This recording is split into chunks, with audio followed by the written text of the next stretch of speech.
Lá em Gênesis, no capítulo 45,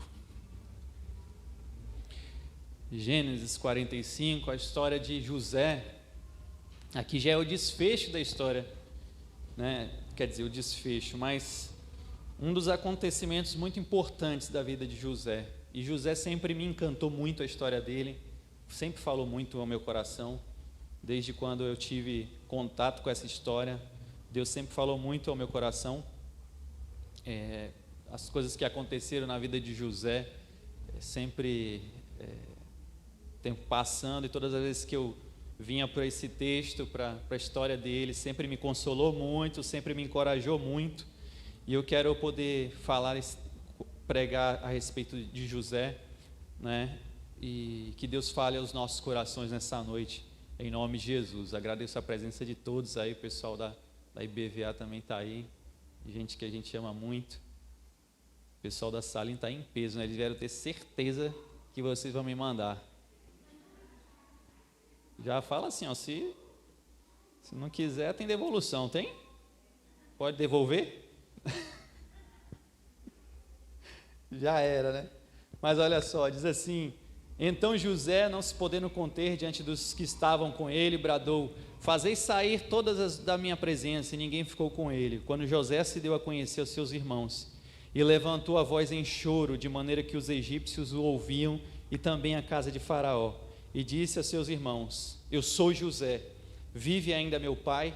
E seus irmãos não puderam responder, porque ficaram atemorizados perante ele. Disse José a seus irmãos: agora chegai-vos a mim. E chegaram-se. Então disse: eu sou José, vosso irmão, a quem vindeste para o Egito. Agora, pois, não vos entristeçais, nem vos irriteis contra vós mesmos por haverdes vendidos para aqui. Porque para a conservação da vida Deus me enviou diante de vós. Porque já houve 2 anos de fome na terra, e ainda restam 5 anos em que não haverá lavoura nem colheita. Deus me enviou adiante de vós para conservar a vossa sucessão na terra e para vos preservar a vida por um grande livramento. Assim, não foste vós que me enviaste para cá, e sim Deus, que me pôs por pai de Faraó e senhor de toda a sua casa, e como governador em toda a terra do Egito. Que maravilha! Essa hora que entra sabor de mel, né? Não, sabor de mel não. Mas olha só, a história de José, ela começa com um sonho, né? Aqui é quando ele se revela. Quem já leu a história já conhece o quanto José sofreu, e chegando esse momento aqui crucial, porque foi traído, vendido pelos irmãos, né? Passou tantos sofrimentos, vendido como escravo para o Egito, e aqui ele se torna, já se mostra, os irmãos nem sabiam que era ele, achava que José estava morto, e agora ele se revela, e ele era o governador do Egito, é quem mandava ali agora, imagina. E ali os irmãos, quando ele se dá a conhecer para os seus irmãos, eles ficam temerosos, porque eles sabem o que é o coração humano, né? Como os seres humanos são maus mesmo. Então era a oportunidade agora de José botar a vingança em prática, mas muito pelo contrário, a fala de José já é ele consegue entender por que aconteceu todo aquele sofrimento, por que aconteceu toda aquela traição, porque ele foi vendido, e ele percebe que não foram os irmãos, mas foi Deus, para que pudesse preservar a nação de Israel. Você vai ver, José consegue entender o papel dele, né, nesse tempo.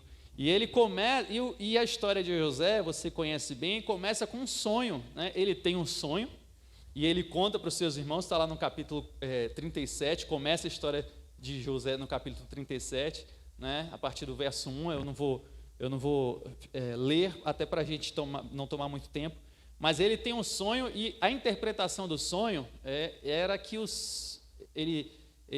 significado era que os irmãos iriam se dobrar diante dele, né? E ele conta com o maior prazer. Os irmãos odiavam José, porque José era o preferido de Jacó. Eu não sei se tem preferido na tua casa entre teus filhos. Tem? Não tem, né? Lá em casa não tem, né, Juju? Juju acha que tem, mas não tem, Ju. Às vezes você protege um, mas eles tinham raiva de José, porque José era o queridinho, e José também, meu irmão, era um fofoqueiro, rapaz. ele ia ver os irmãos, o que acontecia de errado, ele já chegava para o pai e falava, olha, o pessoal lá está fazendo isso de errado. Aí Jacó, meu irmão, chegava junto nos meninos, e aí terminava que, obviamente, os irmãos ficavam com raiva. E eu acho engraçado ele contando o sonho, porque quando ele conta o sonho, ele sabe o significado daquilo ali. Ele sabe que o significado é ele sobre os irmãos. Os irmãos iriam se dobrar a ele. Então ele conta, sabe, parece que ele está contando inocentemente, né? Falando, olha, eu tive um sonho, aconteceu isso, as estrelas, o sol e a lua se dobravam perante mim.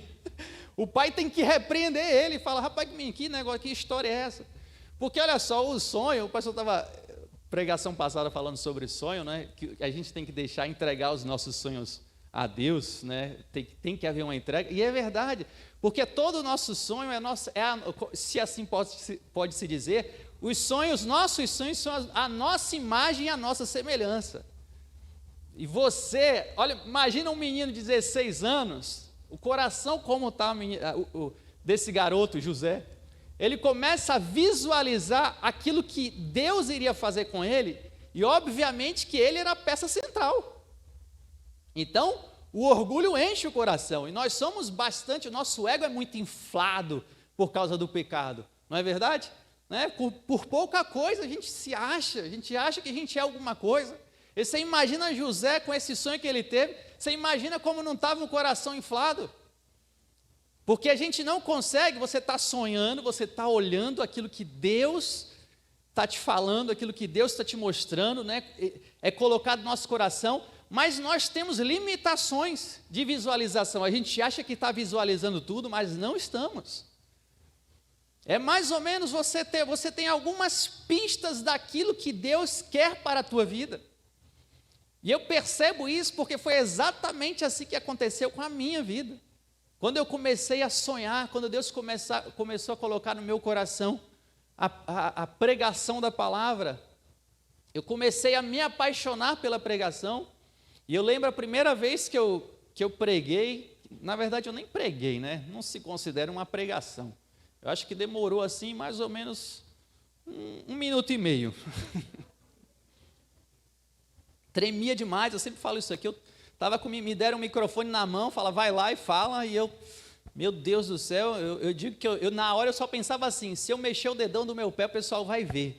Eu não posso mexer o dedão do meu pé, pensamento louco.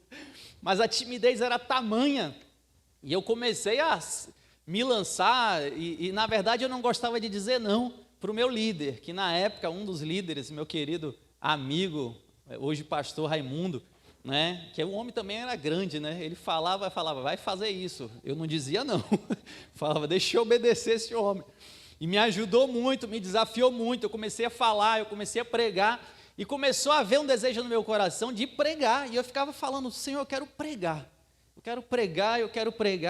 e eu lembro uma vez, que eu tive um sonho, o sonho para mim, eu estava falando ontem com os jovens, o sonho é tão vívido para mim, minha memória é bem ruim, mas quando eu falo desse sonho, a lembrança é bem vívida. Eu lembro que havia uma multidão assim, e havia um altar, e tinha alguém pregando lá para essas pessoas, e eu estava olhando de cima, e alguém do meu lado falava assim, está vendo aquela pessoa lá? É você que está pregando. E aquilo ali foi enchendo o meu coração, eu fui dizendo, Senhor, eu quero pregar, Senhor, eu quero pregar. E eu comecei a fazer uma oração que ocupou toda a minha oração, não queria saber de mais nada, eu falava, Senhor, eu quero pregar nos 4 cantos do mundo, Senhor, eu quero pregar nos 4 cantos do mundo, a minha oração era essa, incessantemente, Senhor, eu quero pregar nos 4 cantos do mundo, e aí, o que eu visualizava, certamente eu era o ator principal, obviamente, no seu sonho você é o personagem principal.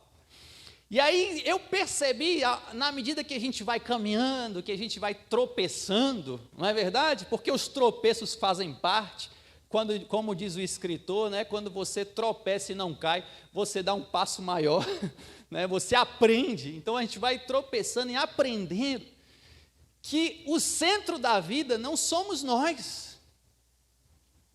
O centro da vida não é sobre mim, é sobre Deus, é sobre Cristo. O que o Espírito Santo quer é glorificar quem? A mim? Óbvio que não. É glorificar você, o seu nome? Óbvio que não.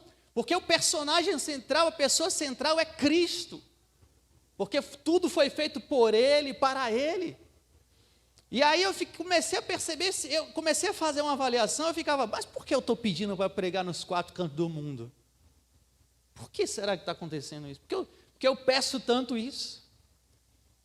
E aí eu comecei a ter algumas experiências que... Eu lembro uma vez que eu fui pregar para um encontro de adolescentes, tinha jovens e adolescentes, e eu lembro que tinha uns meninos novinhos assim, de 10, 11 anos, eu entrei e eu pensei comigo assim, eu falei, meu Deus, vou pregar para um monte de criança, o que eles vão entender, Senhor? E eu me senti tão, poxa, um pregador tão importante, tendo que falar para crianças, e eu preguei, e os meninos que estavam na frente choravam tanto. Quando eu fiz o apelo, vieram à frente. E quando terminou, que eu estava conversando lá fora, teve uma menina de 11 anos, ela veio para mim e falou, eu queria te falar um negócio. A sua pregação, eu entendi toda. Deus falou comigo. Aleluia. Mas na hora eu não dei aleluia. Eu fiquei com vergonha, porque eu fiquei pensando, só eu e Deus que sabemos o que está acontecendo aqui. Agora a gente ri das nossas desgraças, das nossas misérias. Mas na hora eu fiquei extremamente envergonhado. Porque o nosso coração se enche de tantas coisas, do nosso ego. E eu comecei a perceber assim, eu lembro uma vez eu pregando, há muito tempo atrás, lá na Mussurunga, Sandro, Sandro lembra bem disso. E aí eu estava pregando e uma criança chegou, um menino de 10 anos chegou para mim assim, ó, me puxando aqui, na hora da que eu estava falando, me puxando. Eu falo, meu Deus do céu, menino mal educado pra caramba. E eu parei, eu falei, vou atender para despedir logo essa criança para ir embora. Na hora que eu baixei o ouvido assim, ela falou assim, eu quero entregar minha vida a Jesus. Chorando, começou a chorar, e a irmã falou, eu também quero, pequenininhos assim. E aí eu comecei a perceber que não fazia sentido nenhum querer nos 4 cantos, pregar nos 4 cantos do mundo. Não fazia mais sentido nenhum. Para quê? Eu comecei a mudar a minha oração e falar assim, eu não quero mais pregar nos 4 cantos do mundo, eu quero falar para um.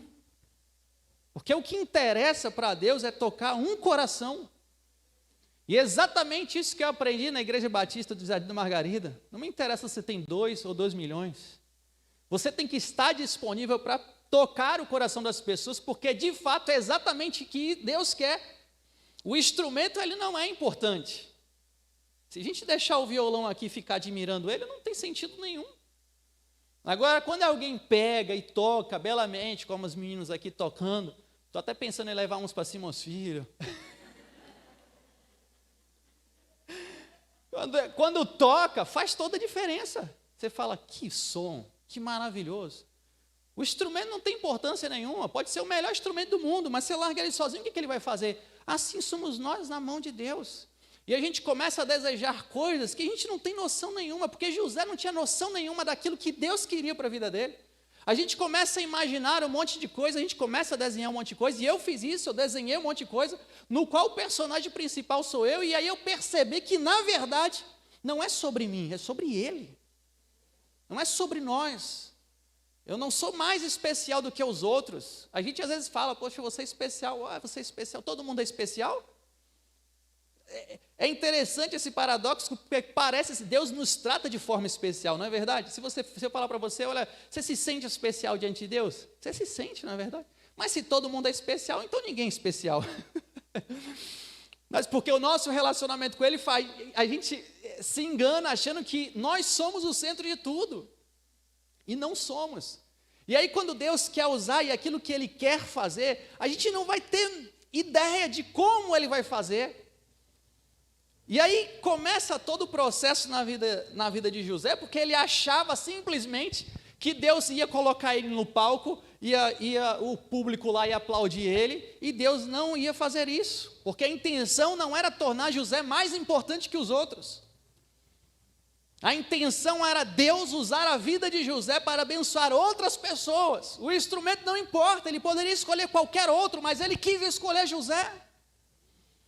A escolha de Deus nunca é por merecimento, porque nós somos bons, ou porque nós somos ruins, porque nós sabemos que somos maus.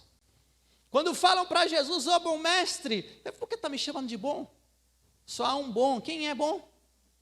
Quem é bom? Deus. Deus é bom. Por isso que nós falamos, Deus é bom o tempo todo. Ele é bom, nós não somos bons. Aquilo de bom que sai das nossas vidas, pode ter certeza que tem a assinatura de Deus nesse negócio. Porque a bondade vem dele, o amor vem dele. As obras de justiça vêm dele, então a gente não percebe aquilo que Deus tem. E a gente enche, e José, você imagina José com aquele coração todo cheio, e eu comecei a me decepcionar com os meus sonhos, com os meus projetos, e tive que abrir mão de muita coisa. E é exatamente isso que Deus espera da gente, que a gente abra mão, porque a gente não tem controle de todas as coisas. Ele sabe exatamente o que Ele quer para a nossa vida. Tem um texto em Coríntios, capítulo 13, a partir do verso 9, diz assim: porque em parte conhecemos, e em parte profetizamos. Quando, porém, vier o que é perfeito, então o que é em parte será aniquilado. Quando eu era menino, falava como menino, sentia como menino, pensava como menino. Quando cheguei a ser homem, desisti das coisas próprias de menino, porque agora vemos como em espelho, obscuramente. Então conhecerei como também sou conhecido. Nós conhecemos em partes. Nós conhecemos em partes, a gente eleva às vezes as nossas expectativas e quando ela sai dos nossos planejamentos, a gente fica extremamente decepcionado. Primeira decepção de José é, ele é vendido pelos seus irmãos, mas era para os irmãos se dobrar diante dele, mas ele é vendido como escravo. Você imagina José feliz da vida, o pai fala, vai lá ver os seus irmãos, vai ver notícias dele, e quando ele chega diante dos irmãos, e os irmãos planejam matar ele. Ele não queria vender como escravo, ele queria eliminar a vida de José. E aí pegam José, tiram aquela roupa bonitinha que papai tinha preparado e jogam ele dentro de uma cisterna. E aí um dos irmãos intervém e fala, não vamos fazer isso, deixa ele aqui, vamos ver o que a gente vai fazer depois, porque ele queria livrar a pele de José. E aí quando vem a caravana dos midianitas, dos ismaelitas, eles são vendidos, o José é vendido como escravo para o Egito. E aí você imagina a decepção que é. Pessoas que ele achavam que nunca teriam coragem de fazer um negócio desse, que traiu ele, ele foi ferido, ele foi traído. Você imagina o coração desse garoto. Queridos, isso faz parte das nossas vidas. Eu sei que quando nós somos traídos, quando as pessoas nos decepcionam, machuca pra caramba. Machuca demais, mas deixa eu te falar uma coisa. Ninguém foi feito para viver sozinho. Ninguém. Ninguém foi feito para viver sozinho, nós precisamos um dos outros. Pode ter certeza absoluta que eu estou como pastor aqui de pé, porque teve pessoas ao meu lado. Porque teve pessoas que choraram comigo na minha caminhada. Teve pessoas que machucaram, mas teve pessoas que estenderam a mão. Porque isso faz parte. Provérbios vai dizer, de tudo que você tem que guardar, guarda o teu coração. E é necessário a gente guardar o nosso coração nessa caminhada para que não se encha de amargura, para que a gente não queira mais relacionamentos, porque às vezes a gente fica decepcionado com o que as pessoas fazem conosco e a gente não quer mais se relacionar com ninguém. E fala, não, agora não, porque eu estou machucado, porque eu estou ferido, e aí começa a encher o coração de amargura. Eu deixo de ser para você nessa noite, você tem que ser uma bênção na vida de alguém, e alguém tem que ser uma bênção na tua vida, porque senão você não fica de pé. Quantas vezes eu chorei, quantas vezes eu pensei em desistir, eu fiz planos de desistir, eu fiz plano nos momentos difíceis e eu falava, teve uma vez que eu saí da igreja e falei, não volto mais na igreja, não vou mais servir na igreja, não quero saber mais, se esse é o problema, é ser crente, então eu não vou ser mais crente. E aí pessoas estiveram no meu lado e falando, deixa de besteira, Samuel, que isso, rapaz? Chorando junto comigo, orando junto comigo, e você percebe que sozinho você não consegue. Sozinho você não consegue. O que eu vejo no texto final, que José está falando que, olha, o que vocês fizeram não foi vocês, foi Deus, eu percebo um garoto que guardou o coração dele em Deus. porque ele estava pronto a abençoar, ele estava pronto a se relacionar mais uma vez, ele estava pronto a perdoar. Guarda o teu coração, que eu peço ao Senhor, Senhor, guarda o meu coração, porque assim, eu reclamo dos outros, de que são pedras de tropeço na minha vida, mas eu posso ser a pedra de tropeço na vida do meu irmão. Aqui nessa história aqui, foi só um vendido, um só foi vendido, os outros foram que venderam, ou seja, a maioria. Eu posso estar do outro lado também, eu posso estar sendo a pedra de tropeço na vida de alguém também. O que eu tenho que pedir a Deus? Misericórdia, Senhor, para que eu seja uma bênção. Misericórdia, Senhor, para que eu seja uma bênção na vida de alguém. Então, uma das coisas que eu aprendi muito nesse tempo é que o meu coração tem que estar guardado em Deus. E eu não consigo sozinho. O apóstolo Paulo vai dizer para Timóteo, Timóteo, tem cuidado de ti mesmo e da doutrina. Olha isso. Cuidado com você, ele está falando. Fala para quem está perto de você, cuidado com você mesmo. Isso é um perigo.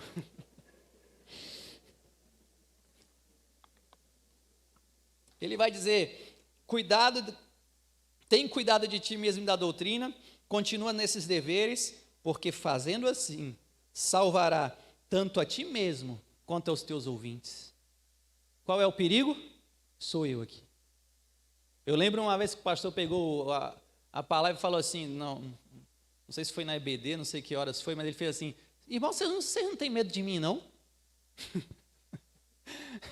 Eu achei engraçado demais. Vocês não têm medo de mim, não? O pessoal, não, pois deveria. E é verdade. Você vê o estrago que estão fazendo com a igreja evangélica? Olha o estrago que estão fazendo, olha o que estão fazendo com a igreja evangélica, é uma calamidade. Não há mais palavra. A morte na panela, queridos. Você não acha mais gente comprometida com a verdade, e se nós que estamos no púlpito nos perdermos, vocês vão sofrer. E essa é a verdade. Por isso que a gente tem que falar, Senhor, nos preserva o nosso coração. Queremos estar de pé diante de Ti.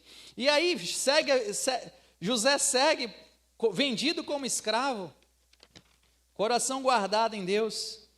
E no capítulo 39, a partir do verso 1, ele é vendido para Potifar, e a Bíblia diz assim, olha, que Deus era com José.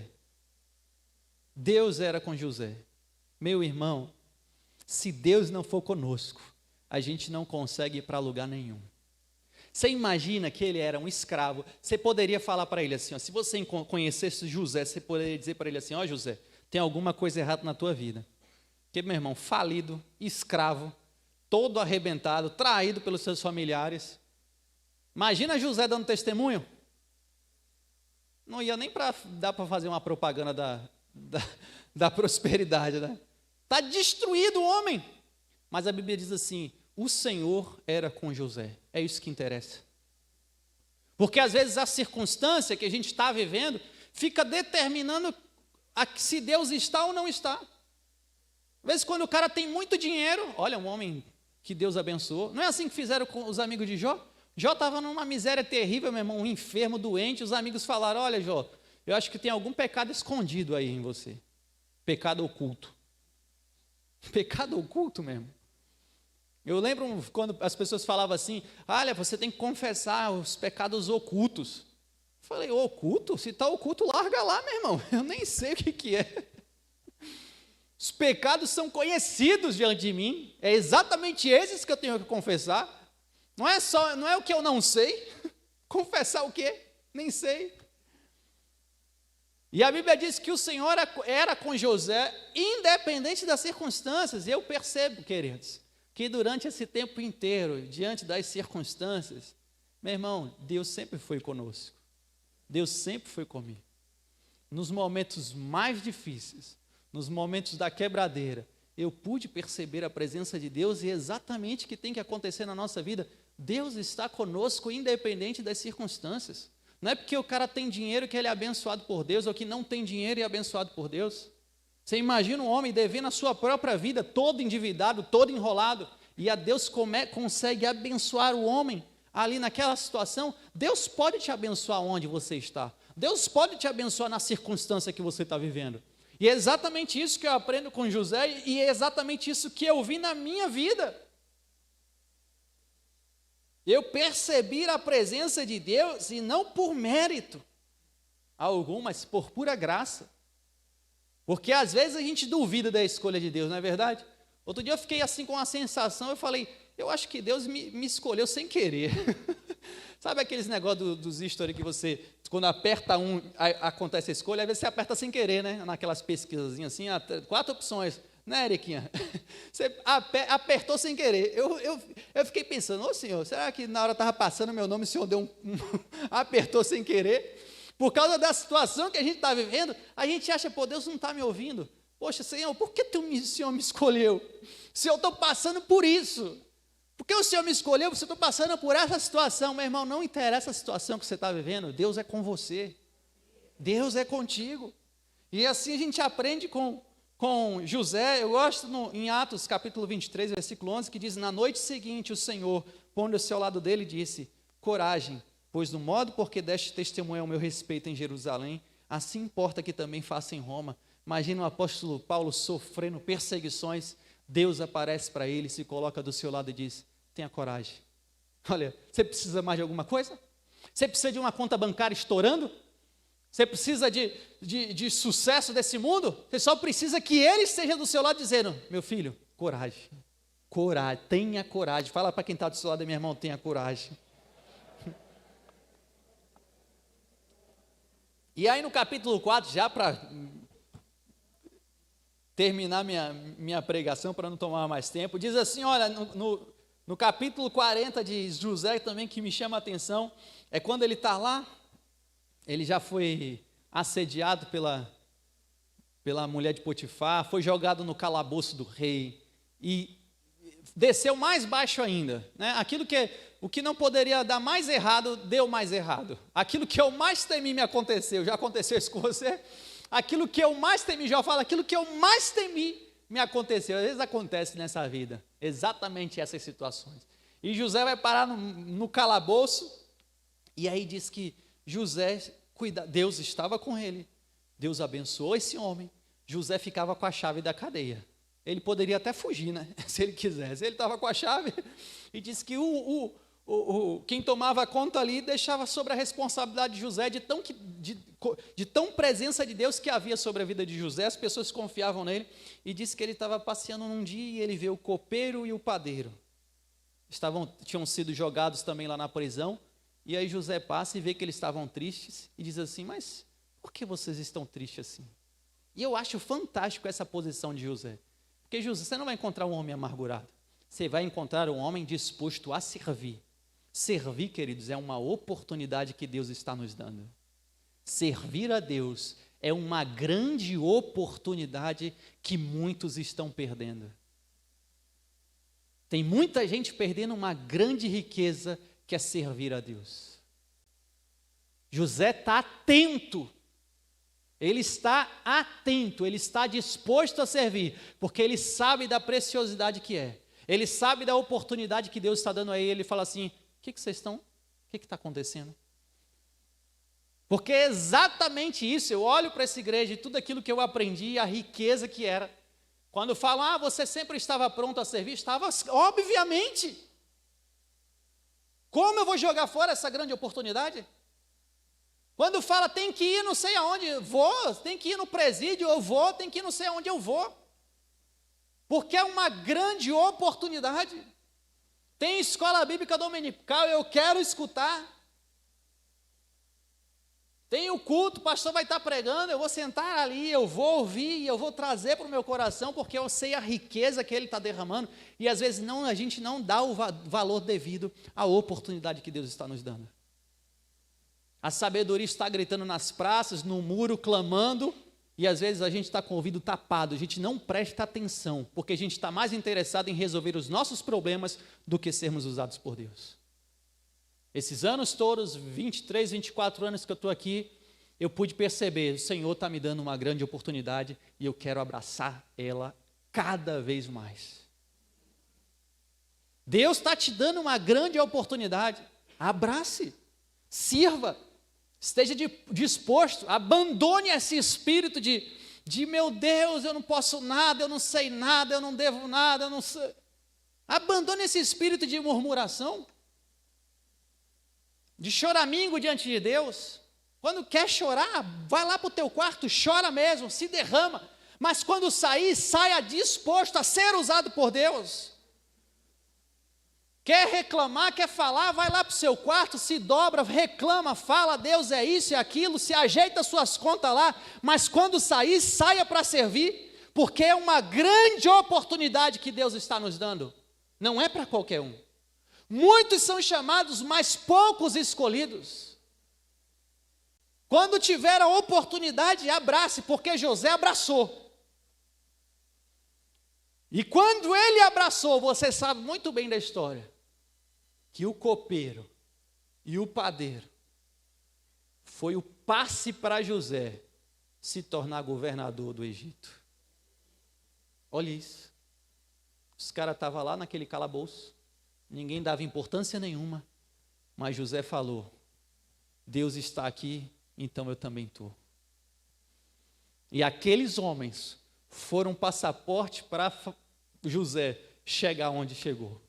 Quando o faraó está lá pensando, os dois têm um sonho, a interpretação do sonho é bem ruim, de um, do outro é maravilhoso, a interpretação é que um ia morrer e o outro ia viver, ia ser restituído, né? O copeiro ia ser restituído às suas funções reais diante do faraó, e assim acontece, e aí passa-se o tempo, e aí faraó tem um sonho e ninguém podia interpretar. Todo mundo quer interpretar sonho de faraó, sim ou não? Todo mundo quer, porque ele é importante demais. A gente gosta de fazer parte de coisas grandes. Todo mundo gosta de fazer parte de coisas grandes. Eu, graças a Deus, aprendi em Margarida que as coisas pequenas é exatamente aonde Deus está. As coisas pequenas e simples que são poderosas, porque esse evangelho simples e poderoso mudou a minha vida. Faraó, ninguém conseguia interpretar o sonho de Faraó. E aí o copeiro fala, tem um que pode.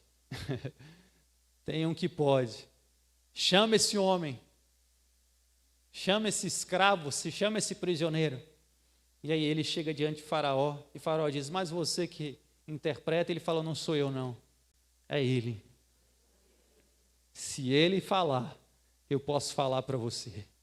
E o Faraó conta o sonho, José dá toda a orientação e diz assim, faz assim, assim, assim. Faraó diz assim, olha, você é o homem. Você é o homem para fazer tudo isso aí. E nessa história aqui, nesse capítulo 45, quando José dá essa declaração, porque ele consegue perceber que não se trata dele mais, se trata de Deus. Não é mais sobre mim, não é mais sobre você. Eu já cheguei a pensar em alguns momentos que era sobre mim, mas eu percebi que não era. E José vai dizer, não foram vocês, foi Deus. Quem estava me preparando, quem estava me moldando, foi Deus. Pessoas que me incentivaram, pessoas que choraram comigo, foi Deus.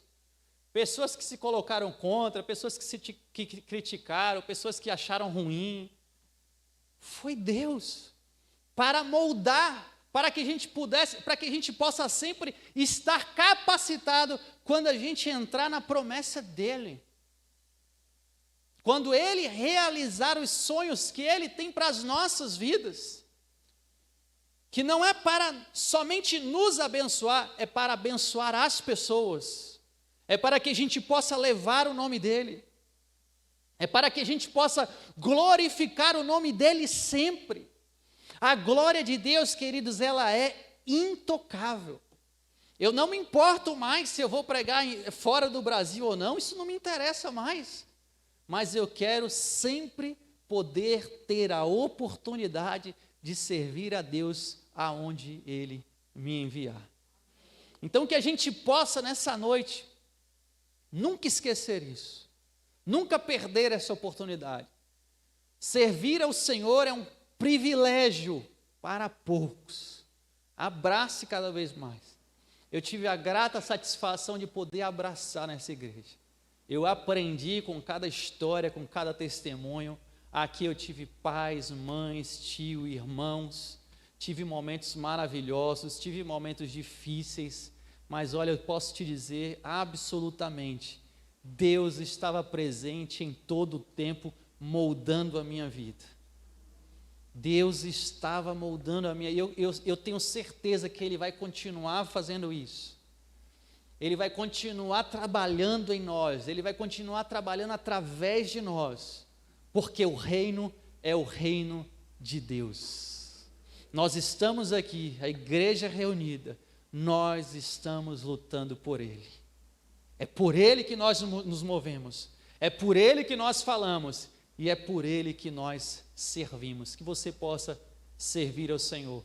Eu sou grato a Deus por todos esses anos, eu sei que eu não estou dando um adeus, eu sei que eu vou voltar outras vezes nesse púlpito, não mais como pastor auxiliar, mas eu tenho certeza que a gente vai caminhar junto para que o reino de Deus avance, porque a gente não está, nós não estamos trabalhando para o ministério humano, nós estamos trabalhando para o ministério divino, celestial, que está acima de nós. Eu quero gastar a minha vida mais e mais para o reino de Deus. Sou grato ao Senhor pela vida de cada um. Fica até difícil você agradecer em tão pouco tempo de tudo que já me aconteceu, de tudo aquilo que Deus fez na minha vida. Eu sou grato ao Senhor por cada pessoa que eu conheci, eu sou grato ao Senhor pela vida do meu pastor querido, que tem sido um pai para a minha vida, Ney, tem sido uma mãe, uma família maravilhosa. Eu já contei que a primeira pregação do pastor, eu falei, eu não volto mais nessa igreja, eu vou embora, porque a pregação que ele pregou naquele dia, já se passaram 16, 17 anos, pois é a mesma pregação hoje, é palavra de Deus. Eu saí de casa, saí da igreja, eu falei, não volto mais nessa igreja, porque ele não entende e tal, eu achando que o poder de Deus, que não havia poder de Deus, que não havia isso, aquilo, outro. E quando eu cheguei em casa, eu falei, oh Deus, eu não quero deixar de te servir, eu quero continuar te servindo. Se eu estou errado, eu quero ser transformado, eu quero mudar. E meu irmão, Deus me quebrou legal, eu dou graças a Deus por isso, que eu obviamente voltei. Voltei outras vezes e fui transformado, impactado. Cada pregação do pastor eu falava, meu Deus, Senhor, obrigado, Senhor. Obrigado, Senhor. Era evangelho, um evangelho tão simples e tão poderoso. Eu que já andei no meio dos fogos pentecostal de não sei das quantas, que vi tanta coisa mirabolante, e eu falava, meu Deus, no domingo a tampa da chaleira ia para os céus, e na segunda-feira eu estava um fracassado e derrotado. E eu falava, que poder é esse, que eu não consigo nem vencer o pecado que há em mim. E quando eu escutei aquele evangelho, minha vida foi liberta. Eu olhei e falei, Senhor, obrigado, porque esse evangelho não precisa mais de nada. É tão simples e é tão poderoso. Eu passei por momentos muito complicados. Eu já vi movimentos do G12, eu já vi movimentos do ministério com propósito, sem propósito, do fogo, com tantos movimentos que apareceram na igreja brasileira. E a igreja de Margarida não se rendeu. Quando o pastor chegou pregando o evangelho simples e poderoso, me disse, você quer que eu te fale uma coisa? Se eu tivesse que ficar aqui 100 anos vindo para a igreja todo domingo, eu teria um prazer imenso e uma alegria imensa de ouvir esse evangelho. Porque é exatamente o que me transformou, o que me mudou. Então eu sou grato a Deus por esse pastor, pela vida de Ney, pelos meninos, que são minha família. Graças a Deus eu vou poder ter eles sempre do meu lado, caminhando junto. Até porque cada dificuldade eu falo, pastor, e aí, pastor? E cada um de vocês, queridos, que caminharam junto comigo, eu sei que se eu citar nome aqui fica difícil, porque eu com certeza, se eu citar nome, eu vou cometer injustiças, e eu não quero fazer nenhuma injustiça, mas eu quero dizer para vocês que eu estou muito feliz por poder estar cumprindo a vontade de Deus, coração fica ali apertado, porque eu amo essa igreja, eu cresci aqui, vocês me viram casar, vocês viram meus filhos nascerem, vocês viram eu me tornar pastor, né? E vocês me conhecem, né? Vocês me conhecem, eu amo vocês, até quem me chama de pastor cabeça eu amo também. O pessoal da salinha, viu? Não conversa com o pezinho não, que é uma influência muito boa. Quem me chamar de pastor cabeça lá já sabe, viu? Procura outra igreja. Mas eu amo demais vocês. Que Deus possa abençoar a vida de cada um de vocês. Eu estou, na verdade, sem saber o que falar. Mas eu só agradeço ao Senhor. Porque um dia Ele entrou na minha vida, mudou a minha vida. Tantas pessoas importantes que nem estão aqui mais, estão no Senhor. Irmã Lila. Orações, né, o nosso grupo de intercessão, né, Damaso? Ia comer um siquilinho na casa de irmã Lila, nosso grupo de intercessão, o grande grupo de intercessão, eu, irmã Clélia, Lila, Damásio, Rosana, era o grupo de intercessão. Tantas histórias, tanta coisa boa que me aconteceu, eu aprendi tantas coisas boas me aconteceram nessa igreja. Eu casei com uma mulher linda, imagina, olha que mulher linda, foi graça de Deus. Eu falava, Senhor, meu Deus, manda, Senhor, e Deus mandou assim. Olha, graças a Deus, que Deus me guardou, Deus me preservou nessa igreja. Eu não sei mais o que falar, que Deus abençoe vocês e que eu amo vocês.